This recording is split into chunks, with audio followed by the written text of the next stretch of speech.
and I'm going to be having a hair transplant tomorrow. Excited. Let me show you a little bit of what situation's like. So, do a little turn around.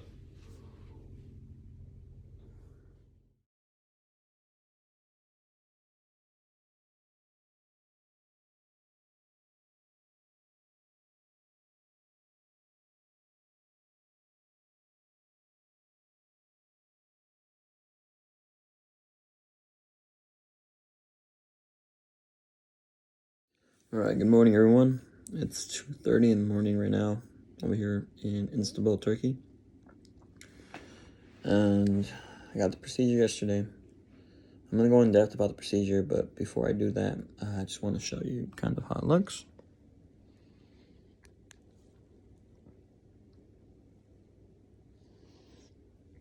Now, of course, the donor area is still patched up because we just did this less than 12 hours ago.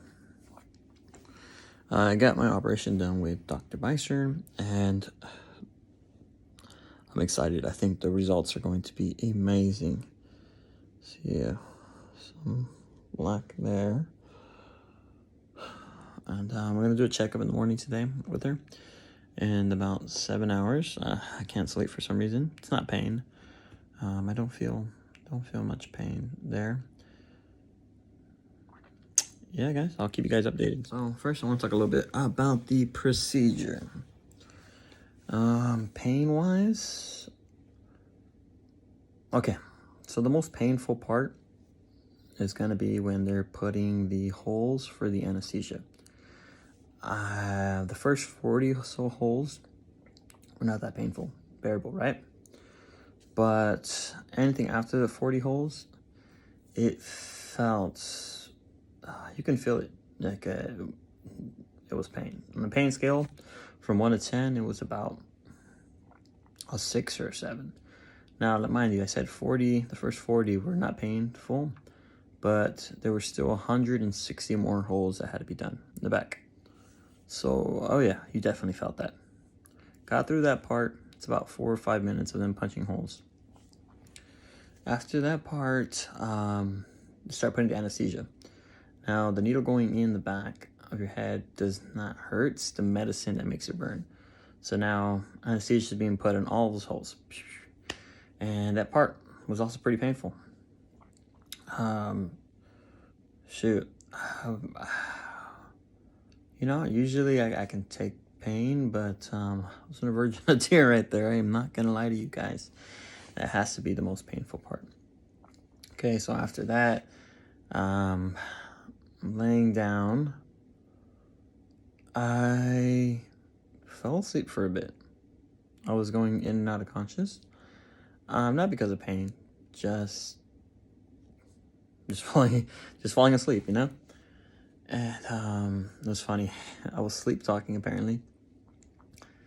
And that I was telling the nurses that something about Disneyland. And I don't quite remember that. Anyways, I woke up about the part where they are implanting the grafts. Oh, I skipped the part. So when they're taking off the grafts, you feel a needle like zzz. You don't feel the pain because it's pretty much at that point you're numb from the anesthesia, but you can feel you feel like a needle drill thing going in your head. Zzz, zzz. You can hear it too.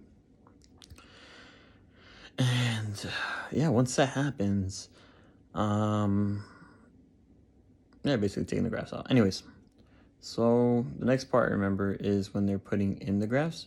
The only part I remember that because I had to take a piss so badly. I was like, hey, I need to go pee. They were like, oh, well, this part's important.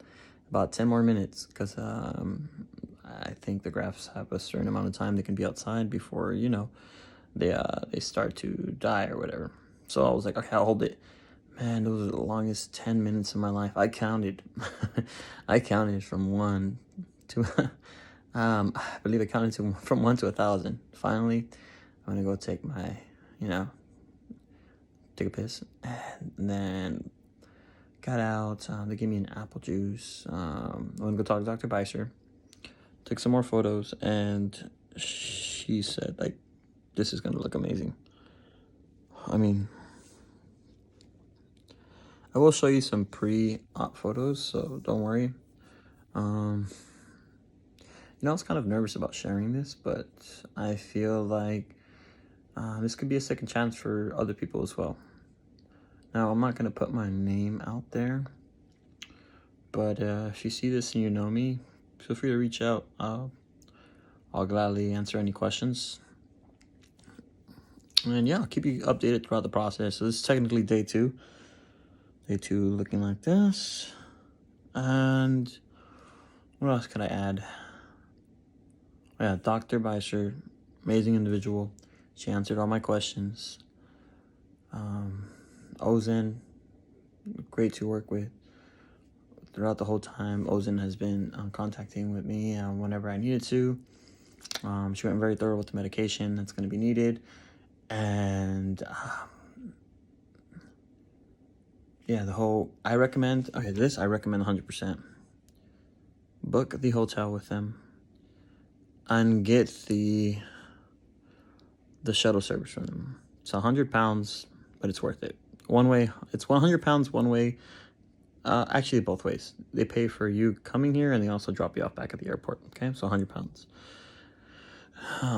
Or €100. Yes, €100. Then the hotel is about €100 a night.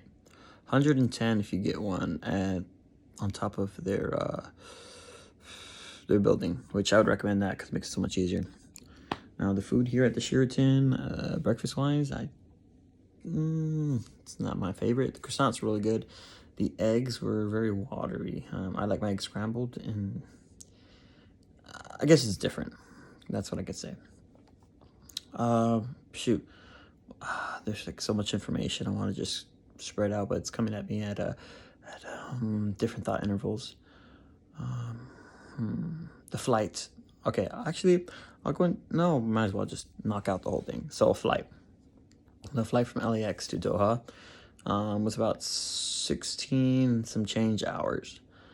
I recommend flying not economy, just because it was my first flight flying out of the US, and I thought economy, that'll be a decent amount of space, but you're pretty much crowded in your seats, not comfortable. I gotta watch like 2 or 3 movies. I slept the majority of it just because I'm a heavy sleeper. I could sleep anywhere. But if you can, invest in a better flight class. Yeah. Now, flying to Doha, that experience, the person I flew next to ended up chatting, having a good time, and I'm very appreciative. Josep, we basically spent the whole trip.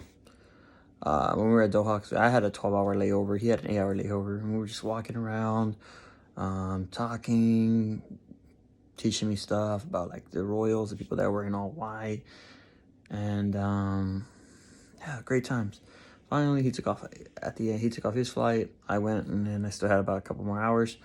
And I went to the lounge room, sat down there, and I basically just relaxed. Fell asleep for a bit, and then I woke up. I couldn't go back to sleep, so I'd say take something you can use, like a book or a video game, like a Switch, so that way you can make use of your time, because you're not going to be able to sleep through the whole thing. It's a lot, especially with a 12-hour. So that comes to my next point. If you can get a flight that doesn't have so much of a layover, do it 100%. Especially when it comes down to things like this, like you don't want to hit your head, lose grafts, etc. Now, she told me that I can sleep on my back, so I don't have to do anything super crazy. As long as I have this thing on, it should protect everything else.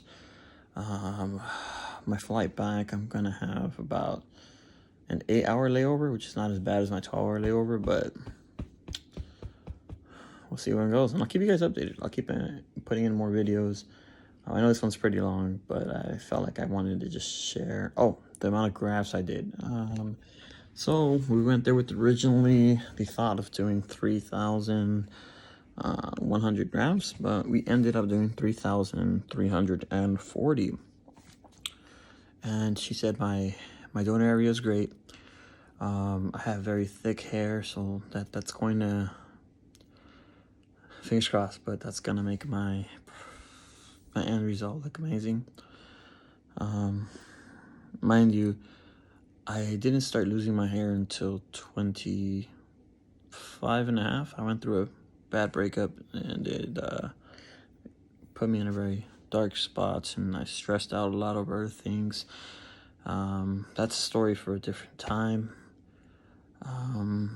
Yeah, and I started to lose hair quickly, and it's crazy because my older brother, by the time he was around 22, 23, he had pretty advanced hair loss. So I'm grateful I was able to, get 2 or 3 more years of hair.